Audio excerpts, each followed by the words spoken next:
Stage 4 of the Tour de France marked the last call for good coffee and pizza as the Tour de France returned home, leaving Italy. But more importantly, this was a very big day in the mountains. The first contact with the Alp. They'd be coming back later towards the end of the race, but never had the Tour gone so high so early. Over 2,600 metres to the top of the Galibier, 3 categorised climbs with all of the stars turning up, ready for action, and the new yellow jersey, Richard Carapaz. In terms of distance, not a big one, just under 140 kilometres, but the difficulty lay in the altitude and the mountains. Over Sestriere, not a most difficult climb, but over 2,000 metres, and then for the first time climbed in 1911, but they were back again this year.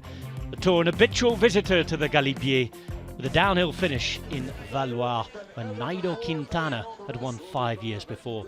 Carapaz in yellow, Evenepoel in white, a day after the historic victory for Binyam Girmay, who had become the first ever black African to win the stage of the Tour de France.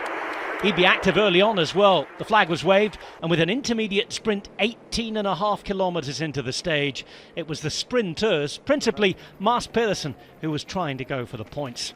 Abrahamsen in the green jersey, Pedersen taking 20, Girmay not too far behind. And then the fight for the real break of the day ensued. 17 riders would get up the road, led by the world champion Mathieu van der Poel. A couple of riders in there at 2.5 minutes were a danger to the yellow jersey.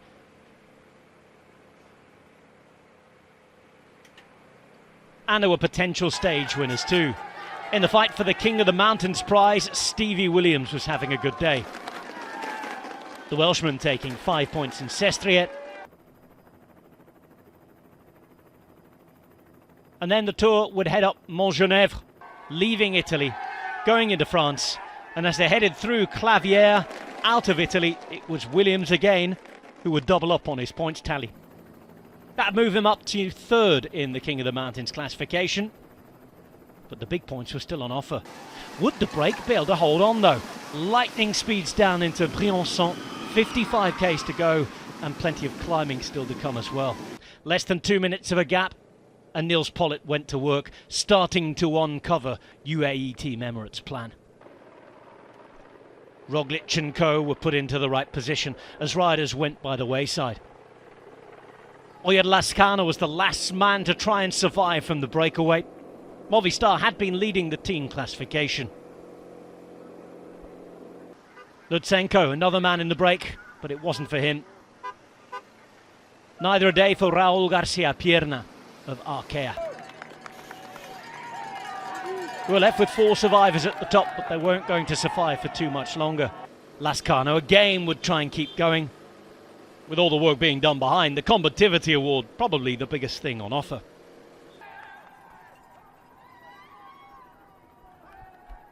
Onto the Galibier proper. And Pavel Sivakov took over. Lascano was caught, and then the fun began. One by one they rode, and one by one riders were dropped, including the yellow jersey, still with 6.5 k's to go to the top. Carapaz was moving out of the lead. It was turn of Adam Yates after that. Vingegaard surveying the damage, including his best mate Jorgensen. He was dropped. Buitrago was going backwards, and many had gone when, with just under a kilometre to go to the top, Tadej Pogacar took flight. Vingegaard able to follow initially. Evenepoel was trying, but he was struggling. Nobody else was in the shot. Roglic wasn't on the greatest of days. Almeida and Ayuso had been swapping terms before the top, but at the top it was their teammate and leader, Pogacar, the 2-time Tour winner, the winner of the Giro this year, leaving the first ever compatriot of his to wear the yellow jersey behind in Roglic. An 8-second difference at the top between Pogacar and Vingegaard. Nigh on half a minute with the rest coming over. Evenepoel was on the chase. Vingegaard losing time on the long descent to Valois. Becoming almost 30 seconds. A reminder that the Dane had suffered a shocking crash in the Basque Country. He would be caught. Roglic would save the day as far as he could. Ayuso was following.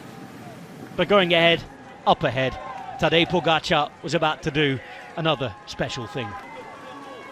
A super stage, brilliantly finished, the dream team and dream work after super teamwork. A 12th stage win for Tadej Pogacar in his career at the Tour, one of the most important. He retook the yellow jersey behind bonus seconds with there to be fought out, and Ayuso doing Pogacar a favour by denying Roglic anything. It was Evenepoel who took second place, Ayuso third, Roglic just behind with a very short 2-second gap to those other riders. It was over 5 minutes to Carapaz. Pogacar with his arms in the air. There's a long way to go in this Tour de France, but Pogacar is in control for the moment at least, and looking good as he tries to do the double. Just over half a minute, his margin of victory. Bonus seconds on top of the Galibier and the finish line, making it a really profitable day. Well reflected in the new general classification. A big Alpine shake-up of the GC as Pogacar celebrated the stage.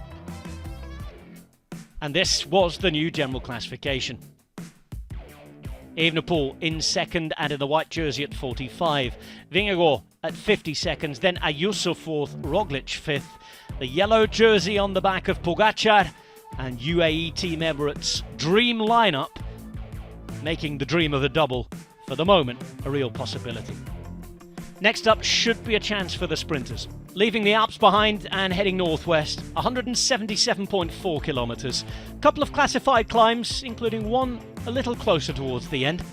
Interesting to see if anybody can put the sprinters in trouble, or some sprinters struggle after the mountains. Should be too far from the finish, but you never know. This is the Tour de France after all. You can watch it live and on demand each day. The destination is Eurosport and Discovery Plus.